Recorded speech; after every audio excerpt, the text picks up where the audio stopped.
All right, guys, here we are. Welcome, everyone. This is Life in the Peloton, brought to you by our major partner this year, MAAP. Exciting working with these guys, making all these great podcasts we got here at Life in the Peloton. But this is something different. We started at the end of last year. This is the Race Communiqué. And of course, if you heard it already last year, I'm joined by my two guests, my two mates, Luke Durbridge and Tom Southam. Guys, welcome back. Welcome to the new year. Happy New Year. Thanks for having us back. Yeah, nice to be here, mate. Let's talk about this series because we've actually got some really exciting news because the Race Communiqué this year is going to be exclusively brought to you by the Escape Collective. Mitch, I want to ask you about these guys because these are the guys that didn't show up to the Tour de France cricket last year, right? That's right. Like these are the guys who sounds flaky. Are you sure they're a good sponsor? These guys used to run Cycling Tips, a website I used to love, and then they've gone out, a great website. They've gone out, now they're 100% supported by their members who believe that cycling meters should be brought to you independently. It's really cool because it's actually what we're trying to do here at Life in the Peloton. We've started up our own little club, the Pelo, get across and sign up. And that's what they're doing over the Escape Collective. I've been checking it out in preparation for this episode. You're saying I should change my morning coffee, open the laptop from Cycling News to Race Communiqué. That's what you're saying. And with all the good journalism going there, it's the one place to go. Well, the Race Communiqué, of course. You can hear all the knowledge of the Race Communiqué. I would suggest you go across the Escape Collective, bud. It's really going to be fun working with these guys this year because we've got some really fun stuff coming up. We've got the Life in the Peloton League for their fantasy competition.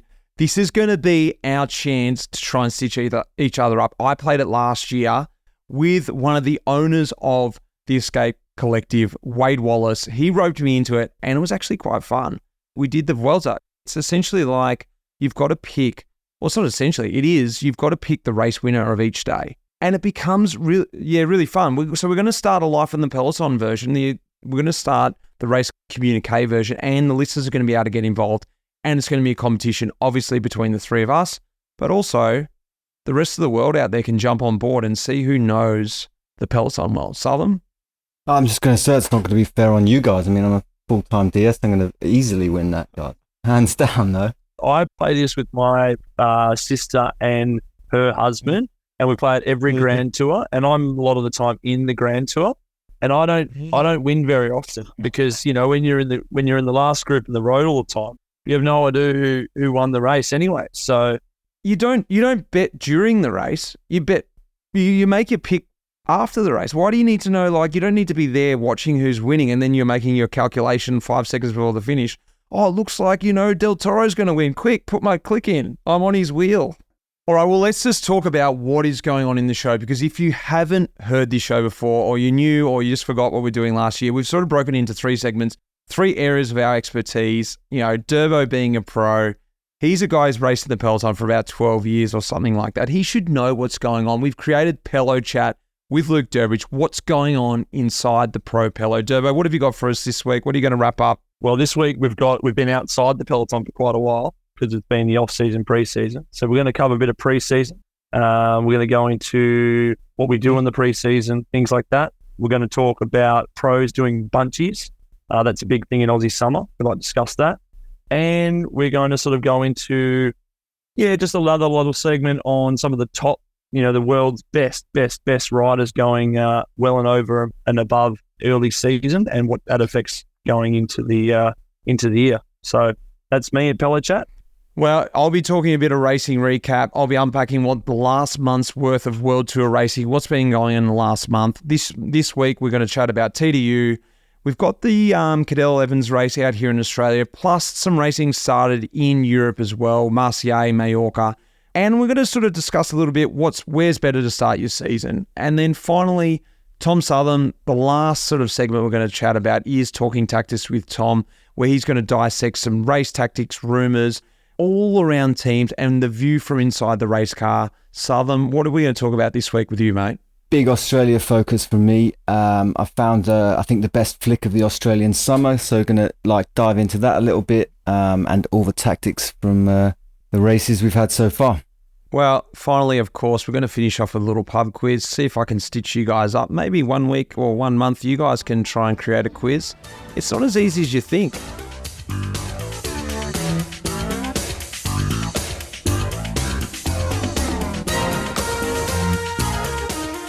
Hi guys. Well, Pelo Talk this week is doing pre-season. Look, we've been away from the Peloton. Well, I've been away from the racing bunch since October. So it's probably the longest break we'll get away from our teammates, which is a big thing. Our directors, our coaches. You sort of get to this point where you start to fall into this sense of like, this is what normal life is like. And then all of a sudden it starts to build up again. And then bam, next minute we're on a flight going to our first race. So what I'd like to sort of cover today is a little bit of that piece there, how you stay fit, things like that. So, and Mitch and Tom, you can both, share a few little, what was maybe your favourite thing to do during that period? The favourite thing to do in the pre-season? What do you mean? Like getting fit? Did you have fun? You're the only sick one that enjoys just like doing those massive pre-season preparations, those 400 TSSs out training. No, for me personally, I live for the pre-season. I know you live for it. You're just reiterating exactly what I just said. I live for it, yeah. I'll run you through most mornings for me. It's like okay. I get up on the training and I go 6 o'clock, get to the coffee shop, and I meet with my training group, which they're all fat and overweight now, and one's a real estate agent, one's a broker, but they all used to be pretty good. Then we meet there for like an hour, and then we all go training. I literally, it's the best thing because they're all started about 90 kilos, and by the end of summer, they're all back to race weight, and they're all G'd to get on with their year. So for me, it's like I like to G up as many guys to meet me there, and then we start the off season together, and then we all some way get fit together. It's just like it's the best time, and it's like kind of relaxed, and yeah, I think it's great. I love because like where you start is maybe still like about 60% above where they all end up finishing. Yeah, yeah. Like I destroy them. It's fantastic. Like for my ego, it's great. I just put them to the sword. But they're pretty sick though, these guys. Like I'll do every single interval I press set and they'll either sit on me or sit behind me. And so, yeah, they go hard. These guys are Australian champions. They're good. Anyway, off topic. Probably for me is that I personally like to do a bit of running, just like in the off-season, the pre-season. And I know you did too, Mitch. Tom, did you ever dabble in the running? No, not when I was riding. I mean, like I was chatting to someone the other day about how the perception of that's just gone like from one thing extreme to the other. I mean, we were basically, if anyone found out you were going running, 15 years ago, it was like the end of the world. I mean, nowadays, guys will finish a race and just be like, I'm just going to go out for a quick run or something after the race. And you're like, what? Like, it all changed. Like, Will Clark, remember Will Clark from, he was with us and at Trek, and he used to go for a run after a stage of a race, basically because he wasn't tired enough. I mean, it was a bit extreme, but yeah. Is it now ridiculed if you don't go running? Like, what are you doing? You're resting. It's weird, isn't it? But like everyone does feel, I think everyone is fitter in general because, so talking about preseason, the base when people used to stop used to be like zero, properly zero. Whereas your zero now, in my opinion, it's not really even that much zero, You're way ahead. And I find that when we step back on it now, what I've noticed is because we continue, even in the pre-season, off-season, keeping fit, the actual step back on is a bit different too. Like it used to be this sort of like epic build, like 30-hour weeks, and you'd really have to really squeeze it because you've let yourself go so much. But because you haven't let yourself go as much, you just step back onto 20-hour weeks or, 18-hour weeks with efforts, and you sort of just continue on. So that's interesting with the coaching side of things as well. Like there's no this huge crash, so you don't have to like build it straight back up. You have to, you can just sort of like come down softly and then just build it back up softly. I think it's probably slightly better for your overall immune system. Like the off seasons that I used to have back in 2012 versus now, like there's a lot of weight to shift. You mean physical weight, the weight you put on? Yeah, physical weight. Yeah. And also just your general like lack of fitness. Like if you were to stop 4 weeks and not do anything, you lose quite a lot. But now I still run a little bit in the week and keep the fitness. How much? Yeah, but I would almost argue the other way because you're never really letting your body to reset. Like I think there still needs to be an element of letting it absorb in the sponge. Now it feels like you're just always having that engine just running, I mean, like I'm talking like 2 or 3 kilos, but not like 5, 6. Yeah, but that comes down to you can still rest for a month. It doesn't mean you need to eat like cream buns for breakfast. You could talk American cereals. That's like a big point of difference is actually looking after yourself, though, isn't it? Instead of just, these are all the things I couldn't do all year. I'm just going to, drink loads and eat loads and like that kind of gorging mentality. So we've seen that, I reckon, with the best pros it's not like a sacrifice anymore, is it? It's really just who they are. And that's their lifestyle. They have a healthy lifestyle. They cook at home. That's what they enjoy. You know what I mean? All these things that they do around their life is like, yes, that doesn't seem to probably the outside person maybe quite boring because you sort of got your Normatec boots on every night. But like, that's just what they do. And that's who they are. And I think that longevity wise for their career, you notice that with some pros, they come in and if it's a sacrifice, then their career is a little bit shorter than the guys that come in just like, oh, I'm a bike rider. This is who I am. I just stay fit because I like it. I think that you see them guys have, 15-year careers and are always successful throughout the whole season. Tell me about this infamous bunchy, because I was talking to you about this pre-air, this bunch ride over in Perth. I find this phenomenal. Run us through this. I don't it's one of those things is I don't really want to talk about it because it's starting to get so much traction now that it's illegal street racing. That's what it is. So I don't really want to dwell on it too much because it's got so much hype behind it. And it's like, yeah, it's great content. And it's about, 300 people rock up to it. Like it's insane. But yeah, it's one of those things that look, we don't break the law. We stop for traffic lights, but you guys have both done hell ride, and you know how that can be a bit like you just got to do what you got to do. Probably everyone's heard all the stories before, but Boxing Day we do old Papa's ride, which actually started 30 years ago with the original Hank Vogel Senior, and all the crew. They'd meet in Fremantle. They'd do a lap of the river, which is about 80k, and they meet back and have a coffee. And on the public holidays was always the ones where it was just like they go a little bit harder. There's these sections around the river that are nice and safe, open road, and you really give it some to the end, and there'd be like a little sprint at the end, and then you regroup, ride easy, go again. So that's sort of how it started. Builds a bit of momentum. Obviously, Hank Vogels Jr. comes around, and then there's all these big hitters from Perth, and it just starts to get bigger and bigger and bigger. And then a guy came along and started to make trophies, put monies up for the preems. There was a couple of sprints throughout. So then it started to get pretty hectic and just and a lot of people would just actually come, Boxing Day morning. They get out early before they have to get home to help out, with the kids or things like that. And everyone would get up at 5:30, get to the ride at 6:30 to watch the race. Watch the bunch ride. Watch the race, you say. Watch the bunch ride, more like. Nowadays, it's like insane. Like you have like 4 deep, 5 deep when you come into Port Beach.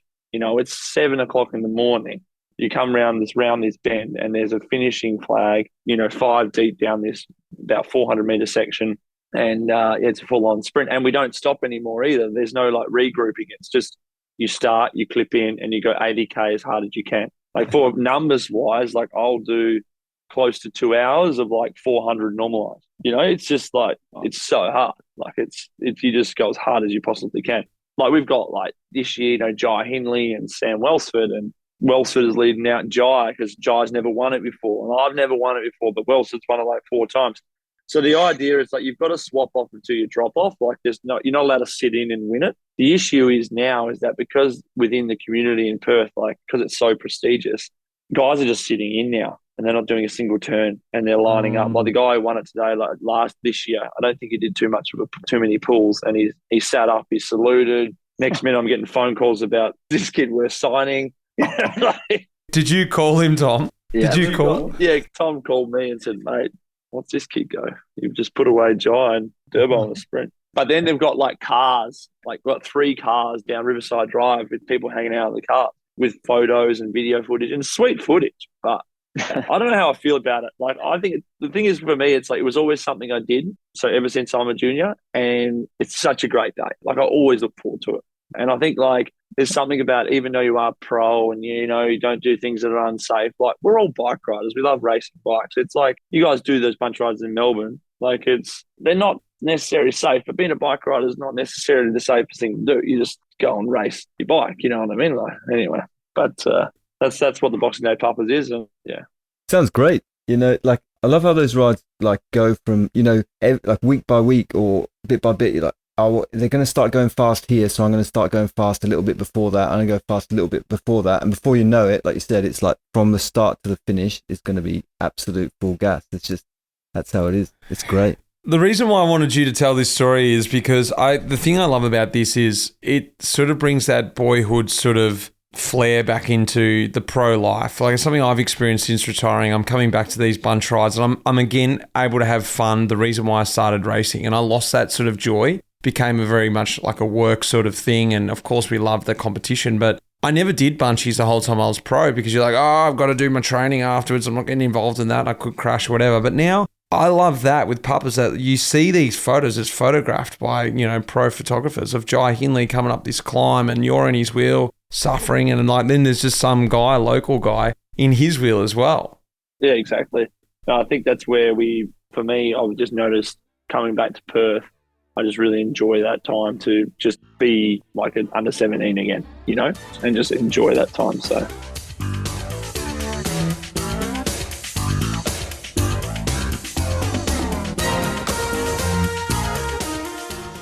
All right, let's get into it. This is my little segment here, the racing recap. Let's just talk about the bugger all racing that's been on, but at least the Tour Down Under was on here in Australia and Cadell Evans' race. I was over at TDU, as you obviously knew from the other podcast. And the weird thing is with TDU, just before we actually talk about the race, Tom Southam was there as well. Durbo wasn't there. Can't believe it, Durbs. Why weren't you there, actually? Let's talk about that. I had a son, actually, a newborn son, a couple of weeks ago, little Henry. So that's why I wasn't there. 2nd of January, he came, and the team was good about it to give me paternity leave, whatever they call it, for January, which is rare in our sport. So, yeah, I've just probably would have got a bit more sleep going to TDU, but no, it's been a good time to be at home. And Stevie Williams took out the victory, Jonathan Navarez second, and Isaac Del Toro, 3 really exciting riders, and it was actually a really exciting end to the race. I feel like TDU is somewhat boring. There was one stage that should have been exciting, the Murray Bridge stage, which I was really excited about. I was like, yes, crosswind. Of course it didn't, and I'm pretty sure that's why Grady the race director put that stage in, but nothing happened. But I think one really good inclusion to the race was the double mountain finish days. It used to typically finish with Wollonga, as you know, Durbo and Tom, and it was sort of a bit of a parade the final day. Last year, they changed it to finish on Mount Lofty circuits. That was sort of okay, but didn't have the same feeling as Wollonga, so they went, I don't know why they did it, but I think it worked well. They put the double in. Wollonga, then with Lofty, I thought it produced a pretty good race because of having that too. I guess, Tom, in the car, what did you think? Like, was that a better way to have it? Did it make any difference? What do you think? I quite like it when there's early hilly stage, like a Paracoom or something on stage 2 or a corkscrew, and then you have a bit more balance and like, oh, will they get that time back, won't they? Whereas this way, it was just wait last weekend. And by then, there's no real jeopardy. You know, it's like if someone's taken the jersey on an early short climb and they've got a longer climb later on, maybe they're going to lose it, you know? I think stage 2 should have been more exciting as well. There's a big bunch at the end of that after Fox Creek, which was a hard climb. And then, like you said, I mean, stage 4, Murray Bridge had crosswinds written all over it, but just didn't happen. So I feel like it was just kind of just waiting for it to happen, and then it happens, and then it's sort of done. One thing coming out of that stage, well, the Murray Bridge stage, but even the flat stages, the most exciting thing for me was the Bora train and seeing Sam Welsford come out on top. Look, obviously Sam Welsford's sprints were really great. He's been sort of showing that kind of form, but the missing element was the train and the confidence.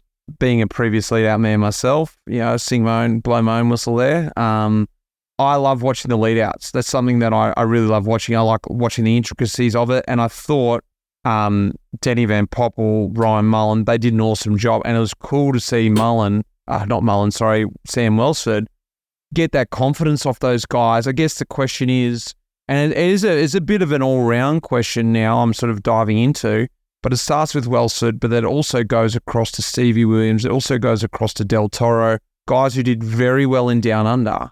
Does that mean that it goes on? because down under, yes, it is still not an easy race to win. The thing is, what does it mean really in the whole scheme of things? Like, does it mean that these guys are going to be good the rest of the year? Does it mean Welsford's going to go on and win stages, in the Giro? Maybe he's doing that later on because of this train. Or does it mean he just had an easy sort of start and, it means nothing? Derbs, like in your experience. I think personally, like you are right, the Bora train was very impressive. Like I noticed that as well. Like from the aerial footage, even for example, are really hard sprints to nail because they're not long stages and you're not overly taxed by the end. So everyone does arrive pretty fresh, and everyone can do something in down under sprints because everyone is only 130k stage or something like that. So you're not up against everyone trying to help out their sprint trends. And a lot of teams come with like split tactics. They'll help out a bit of a climber and then they'll help out their sprinter. So everyone's up there, and it's a real big washing machine. It can be quite hectic. Where the Bora train, they never even got involved. They only really turned up when they needed to. They never really drag raced. And we know the drag race just burn your team unnecessarily. Bora really stayed behind, actually. Jayco stayed behind. Ineos did a lot of the time a terrible job. They just burnt all their men early, drag race like crazy, and then never actually were there.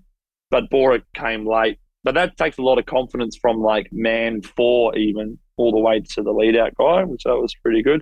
So I think this will go a long way, giving Van Poppel confidence in Sam, because he's the world's best lead-out man. I think that's a big call. Why? Like, what's he done before? Like, where are you pulling that from? I haven't seen that kind of Poppel.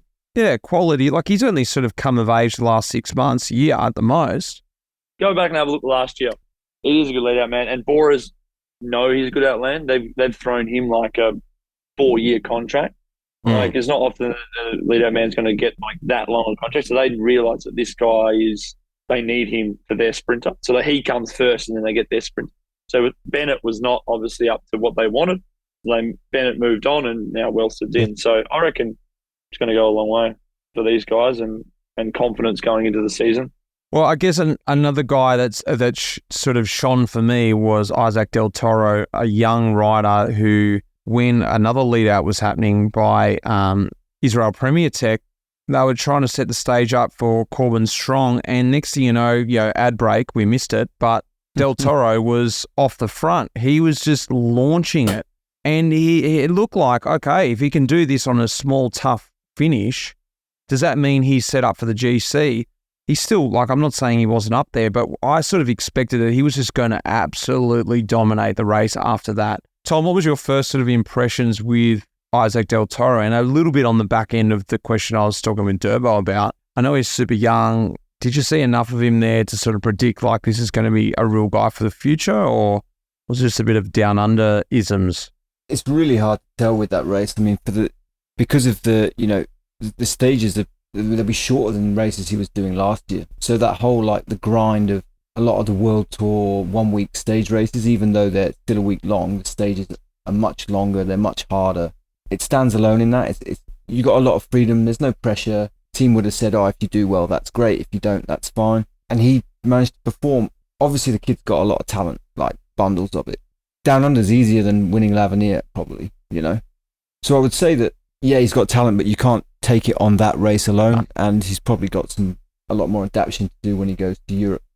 Richie Port almost broke his own record up Wollonga Hill. I believe he did 6:47. His old record was 6:39, I think. Don't quote me on that. He is moving well, Durbo.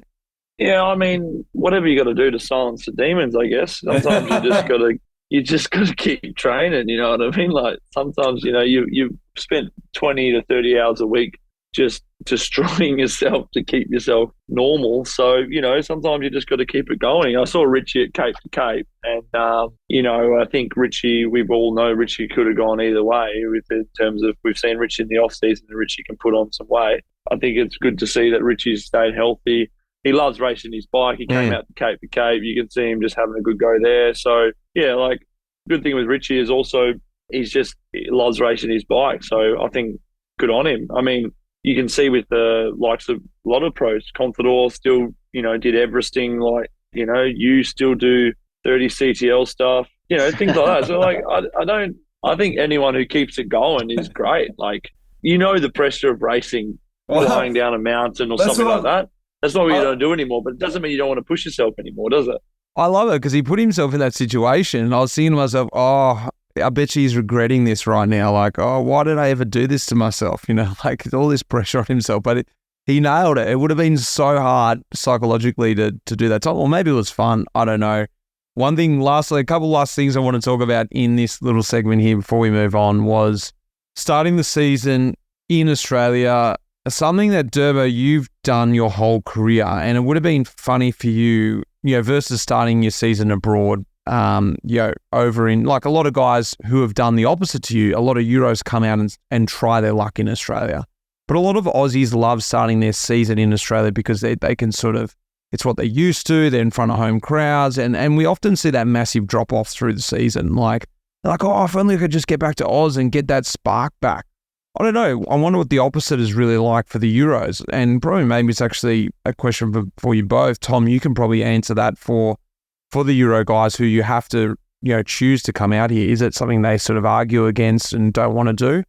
And Durbo, maybe for you as well, is why not, Europe? And this is going to be your first time starting in Europe, essentially. And I see what's going to be installed for you. So, yeah, I guess, Tom, let me know what it's like for a Euro coming out and what they like. Yeah, I mean, it's quite a big challenge for all of those guys. I mean, first and foremost, Down Under Cadell's is basically a 3-week trip, which they're not used to taking at that time of year. I mean, obviously, Australians are, and Americans and people who leave their home country are quite used to doing it and being in that sort of level of being in a different place. The Europeans I've experienced have found it quite hard. This year we had a good group saying that, though. They all came out on the 26th, 27th of December already, acclimatised a bit. I think that naturally, after years and years and years of getting ready at the same time, it's still quite like a shock. In theory, you should stop racing earlier. I think if you're going to come from Europe and have a real crack at Down Under, so September, start retraining earlier, because you don't have the natural, it's the same rhythms that like Luke would have from years and years and years of like start preparing, start racing at the same time, be in summer. So it's quite the shock. I mean, the guys obviously do heat protocol and as many adaptations as possible, but it's not the same, Well, for me, it's going to be interesting. I'm not really sure what's going to look like. Watch this space. It could be the best decision I ever made. It could be the worst. Look, yeah, I think it'll be good. I reckon it'll be good. I think what I end up finding is probably there's about a period in the classics, maybe just before Roubaix or Flanders time or whatever, and you literally you've gone to threshold so much from the 1st of January until mid-April, and you're like, I'm so tired now. Like you're done. You really are done, and you really are struggling. And I feel like I haven't even scratched the surface yet. This week I started training like, okay, let's really step into it for my last week until I head over to Tour of Oman. And then I do Tour of Oman, and then I got opening weekend. But I don't even feel like I put a race number on. I'm so relaxed. Like I haven't even really started to push in terms of I can go out tomorrow and do the hardest ride I want. Like all these sort of things where up, down under, you are, especially with our team, how much pressure normally is on our team. The national title is always a big focus, Cadell's, etc. You sort of come back and you're like, oh, I need a quick week off, and then I'm going to travel to Europe, and then it's going to be freezing. So you're just like, it's not summer anymore. You got to put rain jackets on. It takes you half an hour to get ready to go training. There's all these little factors, as we all know. And then all of a sudden you're like, right now I'm going to be ready for Paris-Nice or whatever. It is a shock, and I think I'm interested to see how it feels, because at the moment I feel really great and feeling good. So I'm excited about it. But what I will say is that like doing success in Down Under and doing success at Nationals, I don't regret that in any way, because that's also why I am on this team, and also is so important to this team, and it's built my career over it. And those sort of things, like I've won many national titles, and we've won many Down Unders because we put the effort in. So I think for the Aussie guys and the guys who really want to focus for Down Under, like it's worthwhile if you come out and you get success, because it's a world tour race, big start to the season, and you do go into the season feeling like, right, yeah, I'm ready. I'm already in a good place. So I would never don't do Down Under to anyone. It's like, just come but if you're going to come, do it fucking properly. don't half-ass it, because I don't think in the end of the day you feel good about doing that, because you come and get your head kicked in because it's so hot. And then you go back to Europe and you're like, I'm not in the right shape, so you probably overtrain, and then you're in there getting sick, and it's a snowball effect. So if you are going to come do Down Under, do it well and do it properly. And then with the team, I'm sure you guys are doing the same now. Tom is like, just give those guys that little bit of, recovery before they step into it again. Exactly.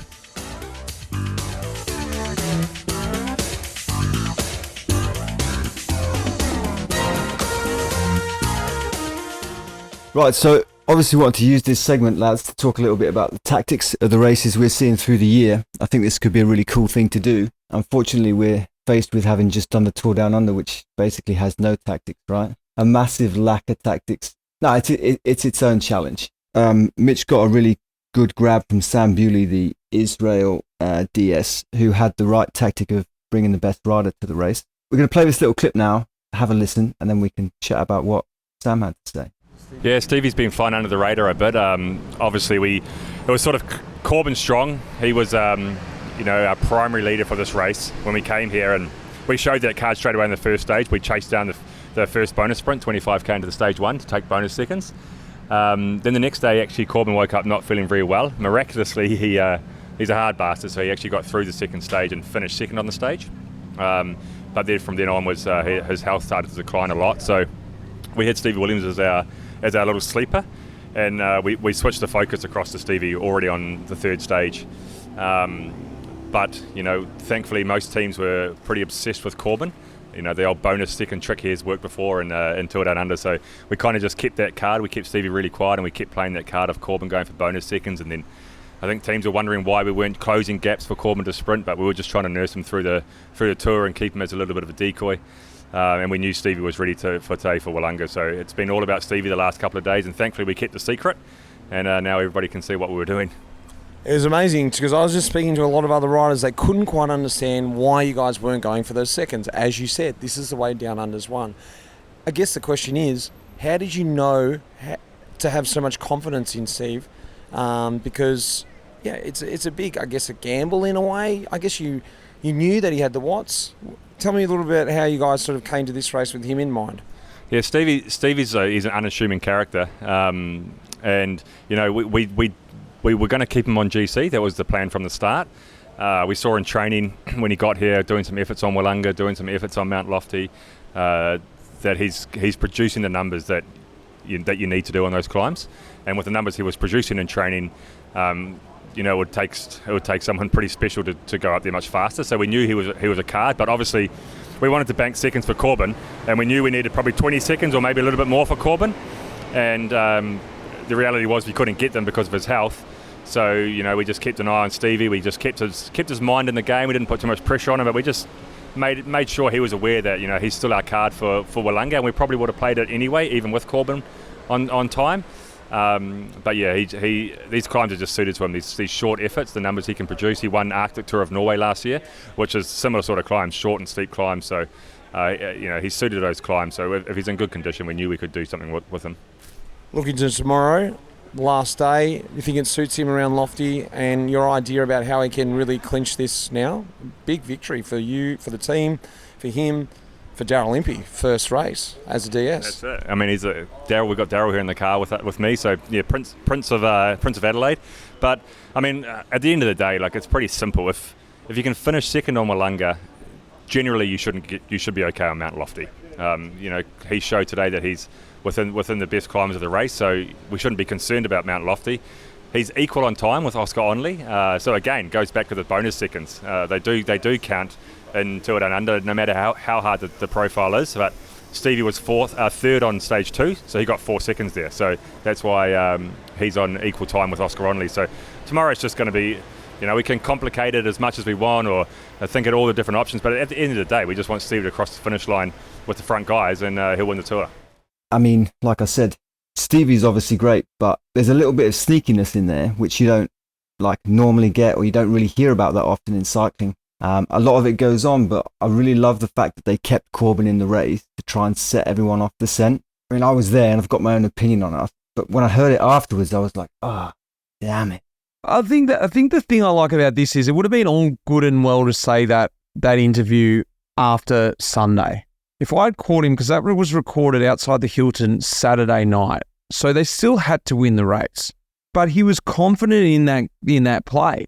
So I think it would have been all good and well to say on Sunday night, yeah, this was the big plan we had and that's why we won. But he was going out and saying that the day before the end of the race. So he's pretty confident in the plan. And I don't know whether that would have, I don't know, Durbs, you can maybe comment on this too, but I don't know how much you'd really buy into that or how much difference that really made for the team. Maybe psychologically, the other teams, maybe it was just a psychological thing for their own team that Stevie Williams, it took the pressure all off his shoulders.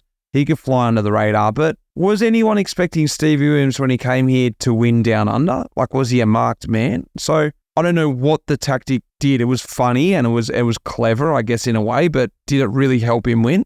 Personally, I think potentially it would have, and maybe not in terms of like tricking everyone that, we're working for Corbin. Like, I don't think, seeing Corbin behind Stevie or Stevie behind Corbin or, leading him out, I don't really think it makes that much of a difference. But I think maybe mentally for Stevie, knowing that we've done that also when we bring multiple options to a race with, like, say, Michael Matthews, we really focus on Bling to try and get him the stage. And Simon Yates, he's just overdoing his thing. He's just chilling, like no one's having those 2 leaders or even 3 leaders in a race. Those guys can, like, deviate the pressure. Like, they can have a day off. If we're really going for Corbin today, do sprint bonuses and sprint preems and all these things, Stevie's just chilling. Like a psychological day off, you mean? Exactly. Like you said, psychological. I think that's the biggest thing that would have made the difference.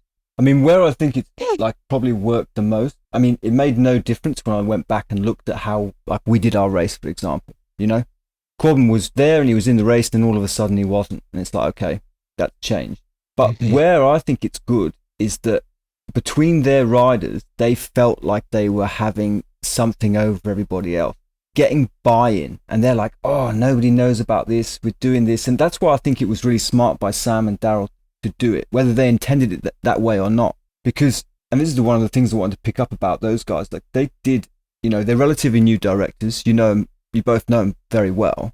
They did an excellent job. On the last day, for example, like the way they paced that out, it was a tricky stage, and I sent my rider Stefan de Bod down the road with the intention of attacking from the bunch later when it was close, and they left the gap go out too far at the key point, like further than it should have gone, perhaps 4 minutes or so, and Stefan was at about a minute on GC. Gone like relatively far. It's a good group. They've got a tailwind. So he was leader on the road. Was he leader on the road? He was leader on the road for the whole last day, but it stopped us attacking from behind because they basically waited for Ineos to close the gap at the very, very end. So there was never the space to attack in the middle of the race. I looked at that and I thought they've got they did really well. They paced their effort perfectly because it's not easy. You go into that stage having to ride with the jersey on your back. Everyone's going to attack you. Everyone's close in down under. So you can't really let anyone go. Uphill start, so you're only going to have good riders in the breakaway. It's not going to be a fluke break. That was managed really well, and I looked at that and I thought, they've got really good buy-in from their riders. Whatever plan they're coming up with, they're really getting into. I wanted to ask you guys, not so much the character, but like what sort of difference it is whether like having a different DS, like do you get a little bit energized sometimes? You're like, oh great, so-and-so's coming, he's going to come up with like a wild plan to go apeshit, or we've got so-and-so, it's going to be quite tame, It can get really easily destroyed. Like I remember like way back, like Skill Shimano days, we had this, it's actually a pretty famous, I don't think he's a DS anymore, Marang Zeman actually is one of the head honchos at Jumbo Visma. And he started at Skill Shimano, and here's my DS, would have been my first or second year. And I remember we had nothing to do in this race. We had no one on GC, no one really doing anything in a race. And all of a sudden we got the call on the radio, boys, bring this brake back, get on the front, start chasing. And I was thinking, that's strange. Like, what are we doing here? So we're just drilling it up the front. We're drilling it. And I'm like, what is going on here? Why? Like, I can barely even finish this race, let alone start riding. I think it was in like Route to Sud or something. So super hard race for us. Into the bottom of some epic climb. We're pulling. Of course, when we get to the bottom of this climb, the attacks go. And I was like, the car came up next to me. I was like, what are we even pulling then? And it's like, what the hell? I'm having this blow up through the window. What's going on here? Now I'm dropped. I'm out of the race. And, then I hear this whisper, I'm dropped with another rider. It's like, oh, you know why we're pulling is because with the DS, well, not the team or someone was getting paid, you know. I'm like, so we'll supposedly making money out, but we didn't even make any money out of that because we had to get the gap under 3.5 minutes. That was the deal that got struck. So we got it to like 4 minutes or something. It had to be under 2 minutes. I don't know what it was, but we got it to like 30 seconds within that. And then, of course, the team just attacked over the top of us, got us all dropped, and they're like, sweet, thanks, guys. So my whole perception then of Meringue was like, now I don't know if I can really buy into the next time you need a ride. So it can also, I know that was a funny scenario, but it also can get destroyed with like the wrong call. What was the result of that? Did you guys talk about it in the bus after, or was it just that was it? Well, I blew up at the window, which is not advised, you know, on the road, just having like a shout fest halfway up some climb. So then he just drove off, and then I got back to the camper. There was no buses in Skill. Got back to the camper, and then next thing I heard the car like zoom up with the brakes screeching, and I was like, "Where's Mitch? Where's Mitch?" And I'm like, "Oh, here we go." And I had to come out, and don't ever speak to me like that again. You know, the team doctor was in the car. So like in the end, he never really admitted to getting paid, but there was no other explanation. And I heard that. So it could be all hearsay. I'm throwing a massive thing out in the wind here. I mean, at the end of the day, you had a tactic that made no sense, right? And it made no sense. So the point is there was no buy-in, and there's been numerous other situations, but there's one that sprung to mind straight away is that there was no buy-in, there was no explanation of why we were doing it. Maybe an explanation needs to be said. This is what we're doing, we're trying to set something up so you can buy into it. And as a team, if you buy into it and it doesn't make any sense, you don't care because that's the plan, you're doing it together. When at Down Under, you had Bewley and you had Impey. And what I've noticed is the fresh director from the Peloton, within a year or two, does make a huge difference. It's unfortunate for the directors that are, you know, further out, that you don't have that connection with the rider, and the buy-in from the rider is because they know intricately the riders you're racing against. They also know every year the Peloton changes slightly with how it races.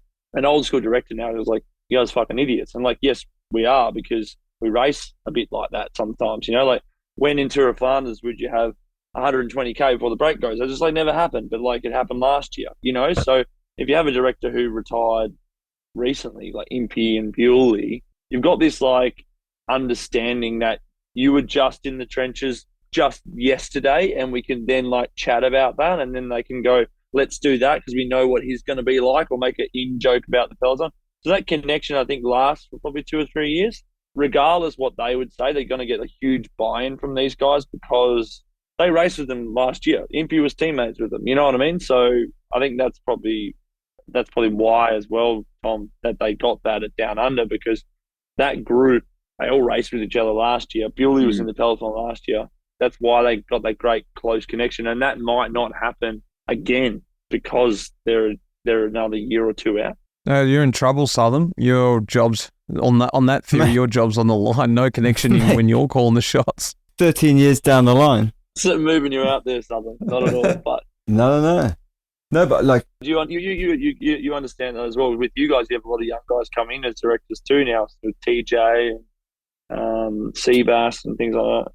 But I agree 100%. I've seen it, you know, happen, and it's also the energy you have as an ex-bike rider. In the first 1 or 2 years, you have more energy, because all of a sudden you stop getting knackered all the time, and you have these guys start as sports directors and then messaging you at like 10 or 10:30 at night or 11 o'clock or whatever. Oh, what about this? What about that? You're like, give it 2 years, man.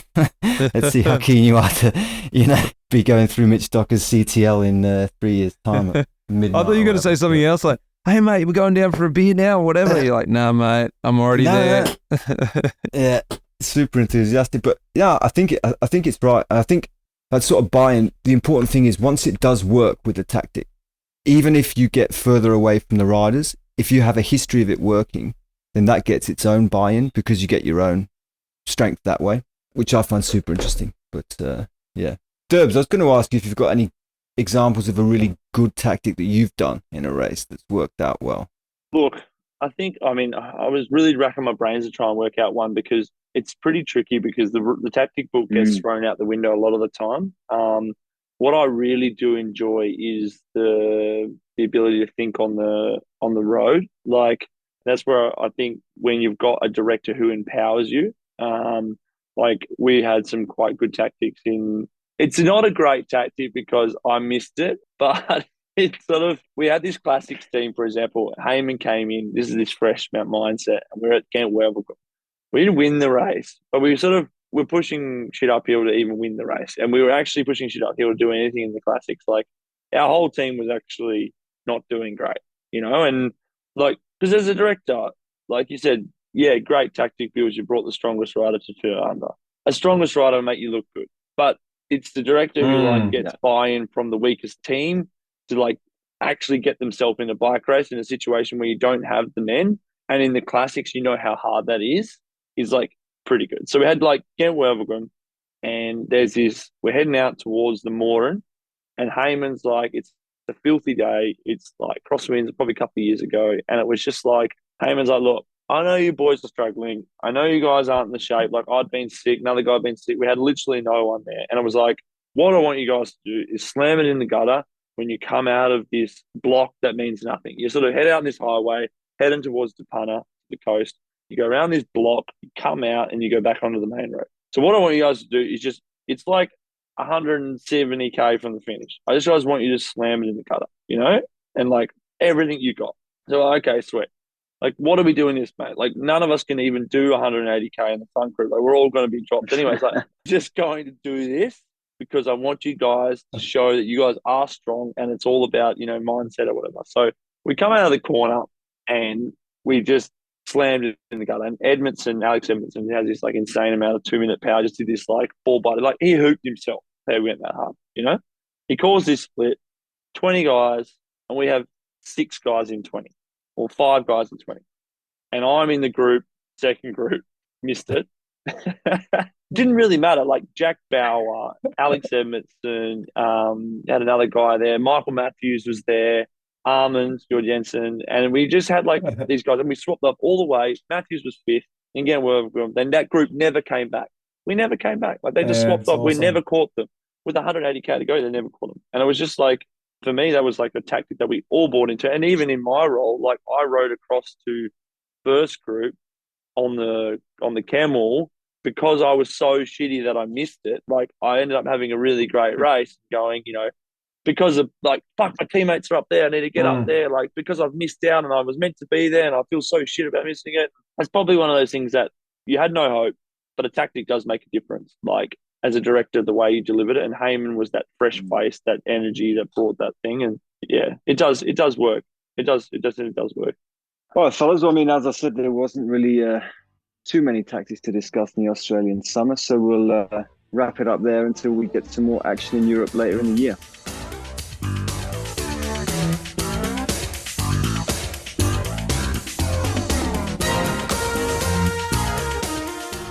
Well, guys, it's been a nice little wrap-up of what's been going on. Let's get to the real stuff now, the pub quiz. The quiz, I don't think I should call it the pub quiz. Let's just call it the Communiqué quiz. I don't know, I've got to think of a better name than that. Let's get doing it. I'll read the quiz this week, but you guys need to come up with your own quiz next week. I don't know, someone can nominate to do the next quiz. I'm starting to get sick of doing these quizzes. It's hard to think up questions. Trip you guys up. All right, I've got 5 questions for this week. Chime in when you know them. How many races, it's an A, B, C, or D, all right? So just wait for the full answers. How many races did I win in my career? A, 0, B, 3, C, 2, or D, 5? How many races did I, Mitch Docker, win in my career? 5. Durbo, D, 5. Southam, 3. Confident. Durbo, 5. I like it. I like your answer. Fortunately, Durbo, you are wrong. I wish I'd won 5. Southam, 3. Do you actually know what the 3 are? Including team time trial, right? I didn't team include... time trial at the Giro, Route de Sud stage, and the one in Holland, whatever it was. Belgium, Holland. You actually remember one more race than I did, so it's actually 4. Ah, shit. What was the other one? I've got a trick one in there. It's not Williamstown Bakery. You can't include the Williamstown Bakery. Come on. It's still a race. I still won it. I went hard to win that race. What is the oldest race in the world? A, Paris-Roubaix. B, Liège-Bastogne-Liège. C, Parry Tours, or D, Melbourne to Warrnambool? I think it's Warney, but yeah, Warney, I think. Turbo's locking D in. Southam? I missed C and D. Sorry, mate. C is Parry Tours. D is Melbourne to Warrnambool. I think Durbo's right. I'm going to go with Parry Tours anyway, just for fun. Oh, you're both wrong. It is Liège. Do you know what year? No, I don't know what year, but I sort of, that was my first pick. And then I'm like, the Warney, like they keep going on about how old that race is when they promo it. So I was like, oh, shit. Warney's the second oldest in the I world. thought you meant the oldest race. Yeah. I thought you meant the oldest race in France. But it's Liège is the oldest. Warney, 1895. Liège is 1892. Then you've got Roubaix and Parry Tours both on 1896. All right. This is one. Durbo, you should know this one. Southam, you should know this too. How much volume in milliliters is in a pint of beer? A, 500 milliliters. B, 425. C, 568. Or D, 468. C. How many milliliters in a pint of beer? D. Durbo? 468? Southam. How'd you know that? I remember pouring out when I was a kid. I had a pint glass in my house and I bought a 500 milliliter bottle of Coca-Cola. I poured it into the pint glass and it didn't quite fill it. So I knew it's not 500 and I knew it's over. Yeah, that's how I worked it out. Durbo, good guess. 468, the right numbers, but if the 5 was one off. All right, 2 questions to go. Still racing in the Pro Peloton, who has raced the most number of UCI race days? A, second best lead out man in the world, Michael Morkov. B, Mark Cavendish. C, Simon Geschke. Or D, Yukiya Arashiro. Morkov. Geschke. Close. Morkov's at 12:43. Geschke's at 12:22. But it's neither of them. Arashiro? Arashiro's at 12:09. Cav. Cavi. Wow. 1286. 1,286 race days. Last question. Durbo, this is a special one in here for you, mate. How many kids does Jens Voigt have? A, 4, B, 3, C, 6, or D, none? 6. 6 is correct. Southam, did you know that? How many kids did he have when he was racing still? 6. How ridiculous is that? He had 6. In 2011 was his 6th kid, and he raced till 2:14. Stepping up, Durbo. 5 to go, mate. Guys, thanks a lot. Thanks very much for listening, everyone. This is Race Communiqué, and we'll see you next month. See you, boys. See you, fellas.